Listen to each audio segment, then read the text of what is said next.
BRAC Child and Adolescent Protection Policy and Procedure. This policy aims to prevent abuse against children through BRAC's safeguarding practices, organizational due diligence, procedures, and practices.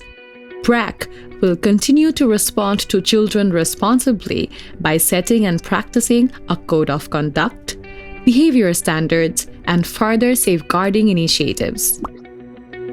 What are the standards of behavior? BRAC's safeguarding policy mandates all staff and associate personnel of BRAC to safeguard and prevent abuses of all types across all organizational levels, including abuses against children. The standards of behavior from the safeguarding policy specific to children are: as a staff or associated personnel of BRAC, you should never hit or humiliate children and adolescents, have any sexual interaction with children or adolescent participants, neglect children and adolescents who are entrusted to their care, exploit children, adolescents, or fellow staff in any way, or put them in a situation where they could be abused or exploited by third parties. As staff or associated personnel of BRAC, you must follow the Code of Conduct, the Sexual Harassment Elimination Policy, the Child and Adolescent Protection Policy, and the Adults with Special Needs Policy. Anticipate the risks for fellow employees or participants of being abused and take the necessary steps to mitigate those risks. Avoid being placed with children or adolescents in a compromising position.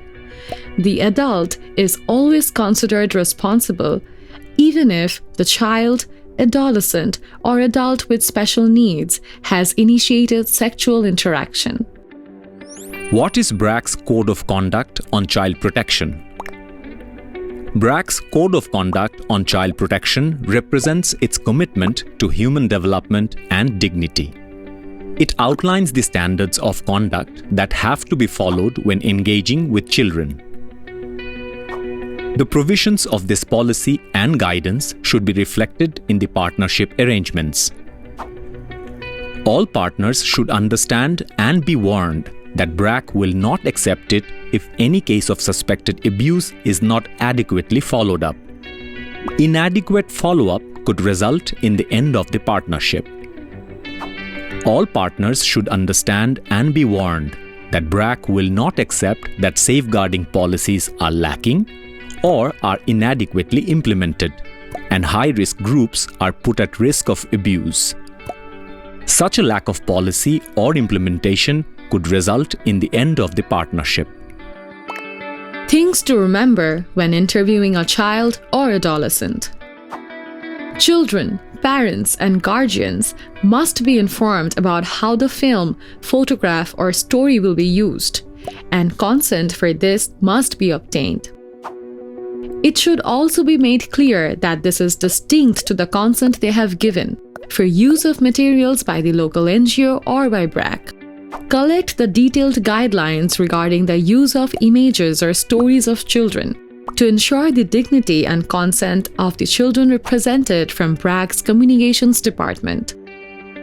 When responding to child or adolescent protection cases, the child or adolescent does not necessarily have to lodge the complaint.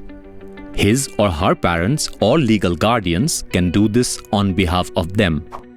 If someone has witnessed or come to know of a child or adolescent being faced with an incident, a complaint can be lodged. They do not have to contact the child or adolescent to lodge said complaint.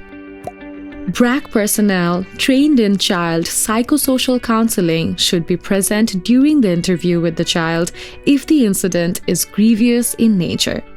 Permission is needed from the legal guardians before proceeding with this. Due diligence needs to be taken during interviews with special consideration going to certain issues. For example, in certain cases, it can take more than one interview for a child to feel comfortable enough to talk. Forcing them to relive a traumatic experience should not occur. At any time of the investigation process, if it is felt that the child or adolescent is at risk, steps shall immediately be taken to ensure their safety.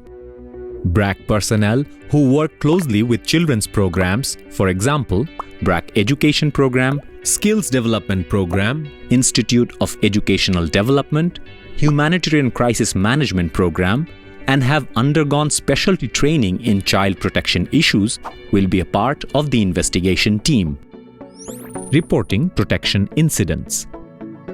First channel: respective program management. You can make a complaint to your first supervisor, second supervisor, program head, or director. Second channel: helpline. Call directly 24 hours of the day at 0173 034 6883 or 0172 907 1546. You can also email to complaint.shrc@brac.net or hrd.gmt@brac.net. Third channel: whistleblowing. Anyone can be a whistleblower. The whistleblower may use helpline number or email address or may directly reach out to senior management level, such as Director of HR Department or Executive Director. BRAC Helpline Center is committed to deal with your complaint with sensitivity and confidentiality. Besides this, for any emergency, anyone can also call the toll-free hotline of Bangladesh government at 999 and 109. Safeguarding is everyone's responsibility.